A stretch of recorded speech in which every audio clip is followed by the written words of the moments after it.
something that you've worked on and developed over time? Well, we're actually all born, in fact, with enthusiasm, because enthusiasm is actually energy. Right. Hello and welcome. I'm Dr. Howard McCormick, a family doctor from Phillip Island in Victoria, and it's my privilege to come to you again as coach for the Law of Success Mastermind course. This week we have a really special treat for you. Whenever I see presenters, and I've seen quite a number on the world stage, there is one particular person who always comes to mind when I think of enthusiasm. She is an internet publishing guru. She has an ability to seek out success and instill it in other people. And most importantly, as we come to lesson 7 in Napoleon Hill's Law of Success, she knows more than anyone about the importance of enthusiasm. Jennie Armato. Jennie, welcome and thank you for coming today. Pleasure. Enthusiasm just bubbles out of you and it's an important part of your life. How did that happen? That's a really interesting question.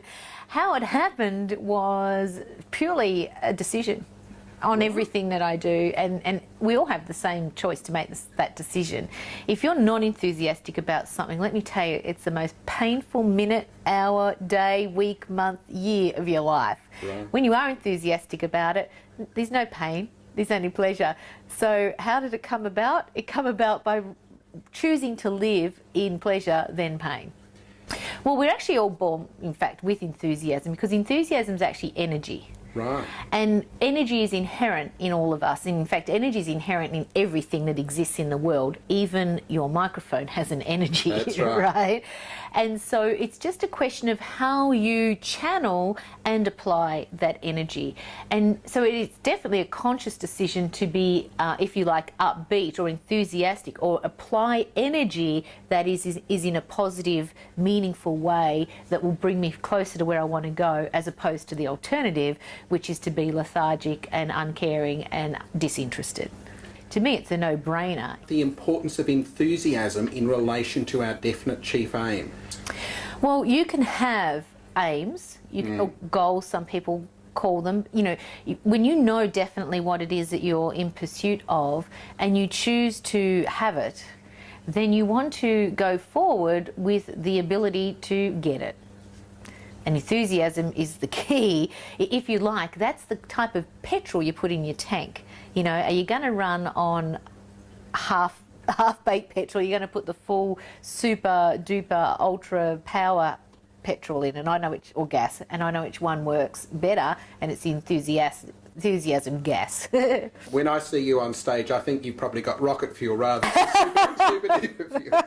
I've learned to take the time out to find out what it is I love about what I do and bring that to the forefront instead of thinking about the pain associated with what I do. Because let me talk about that quickly speaking. There's a lot of pain associated with dragging your suitcases around the world when you're feeling really crap and you haven't slept and you've had someone coughing and spluttering bird flu all over you on the plane. Then you get to a hotel where all the rooms around you are in party mode and the hallway sounds like a hospital emergency section, and you've got to get up the next day and perform and give people the value that they expect from you as a speaker.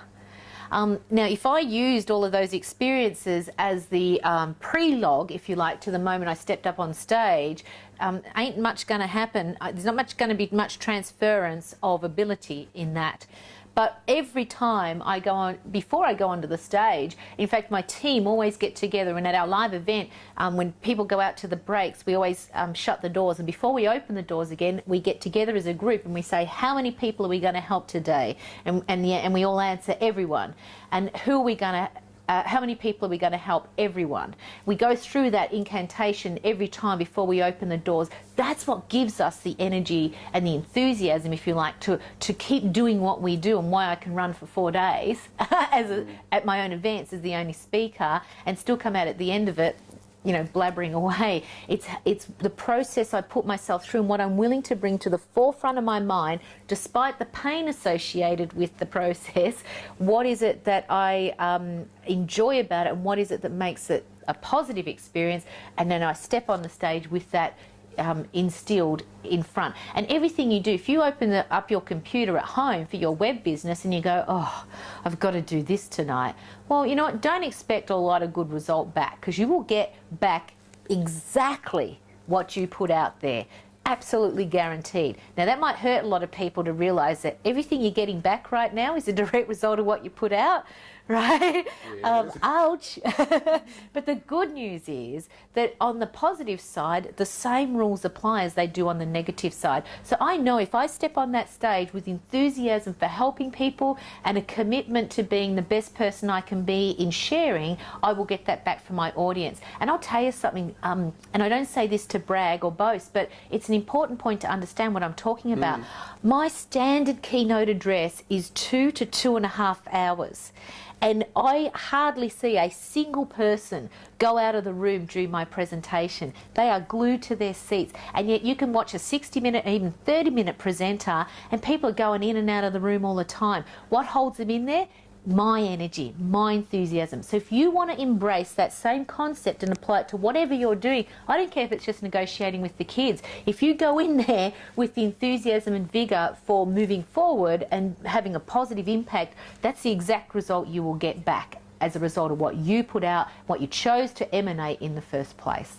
Actually going to ask a question about what about people when they don't feel like being enthusiastic, but you've blown that one totally out of the water. Well, yes and no, because, you know, I have days when I don't feel like being enthusiastic, don't get me wrong, you know. Yeah. We all have our off days, but this is life, right? And sometimes you're going to have off moments, but when you are moving forward and you bring yourself back to centre, what I call recalibrate, and remind yourself, that's right, I'm here to serve a purpose. You know, I'm here to do something, and this is my something, my definite chief aim.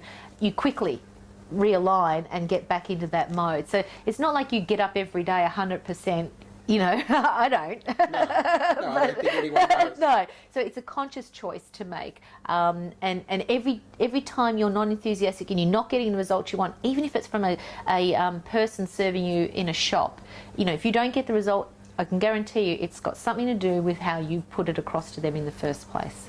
We tend to often be a bit more casual these days in our dress sense. Yeah. Do you think it's still important?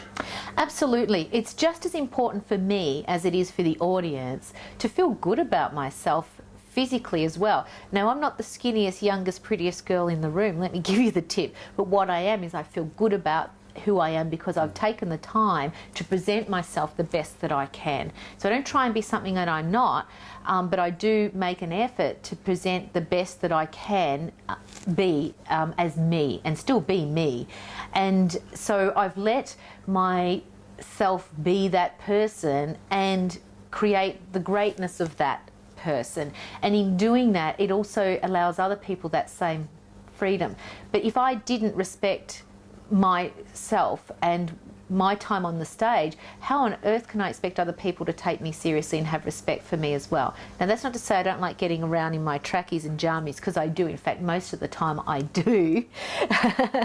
But I take the time to care for myself. And so looking after yourself and presenting well could just be as simple as adding into your daily routine to moisturise, or to drink, today I'm going to drink X amount of glasses of water because we know that that's, you know, good for us, or whatever it might be. So looking good is not about being perfect, it's not about being beautiful, but it's just about taking time to care about yourself, and what you present there will make all the difference. And let me tell you, when I travel for business and I dress appropriately, you know, on the plane, not just in my trackies, I tell you, the whole process, the whole experience of an airport is different. People look at you and make a judgment on how you present. So it's worth just taking a little bit of time to tidy your hair, to, you know, whatever it might be, and you will definitely get back more for doing that. All right, well, this has just been a fascinating discussion. Thank you, Jen. And it's a fantastic introduction to this lesson on enthusiasm in the law of success. Let's just hope people are enthusiastic about their future enough to be willing to say in a conscious state, I'm going to be enthusiastic about this despite what I was thinking 2 seconds ago. Right.